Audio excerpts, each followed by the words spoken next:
और अब खबर दिल्ली से। दिल्ली सरकार ने खुले में कूड़ा जलाने के लिए बीजेपी शासित उत्तरी दिल्ली नगर निगम पर 1 करोड़ का जुर्माना लगाया है। लेकिन सवाल यह है कि उल्लंघन करने वाले क्या वाकई ये जुर्माना भरेंगे?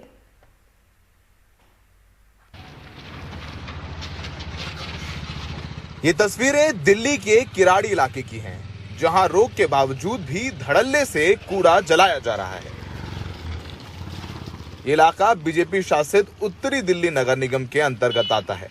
यही वजह है कि आम आदमी पार्टी की दिल्ली सरकार ने दिल्ली प्रदूषण नियंत्रण बोर्ड से निगम पर 1 करोड़ का जुर्माना लगाने का आदेश दिया है।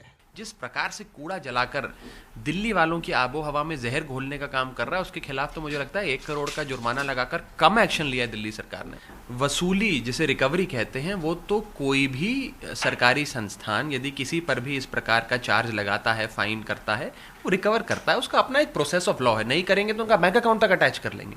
कड़ा संदेश देने के लिए हर हाल में 1 करोड़ रुपए का जुर्माना वसूल करने की बात कर रही दिल्ली सरकार पर उत्तरी दिल्ली नगर निगम ने उल्टा ही आरोप लगा दिया है। तो दिल्ली सरकार को ये दोहरा रवैया अपनाना बंद करना चाहिए। निगम ने कहा है कि उसे बदनाम करने के लिए आम आदमी पार्टी के लोगों ने ही कूड़े में आग लगाई और फिर फंसाने के लिए शिकायत कर दी।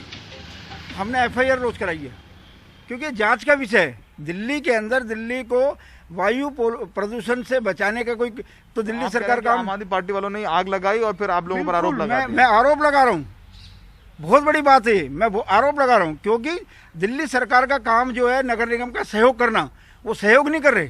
यानी आप पुलिस कचहरी के चक्कर लगेंगे, राजनीतिक आरोप प्रत्यारोप होंगे, पर ये जुर्माना वसूला नहीं जा पाएगा। अगर इस 1 करोड़ को जोड़ लें तो इस साल दिल्ली पोल्यूशन कंट्रोल बोर्ड अब तक 1 करोड़ 20 लाख रुपए से भी ज्यादा का जुर्माना लगा चुका है।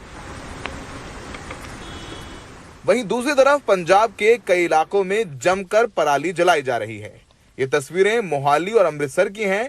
यही वजह है कि दिल्ली में सिर्फ 24 घंटों में ही प्रदूषण में पराली का योगदान 6% से बढ़कर 19% हो गया है।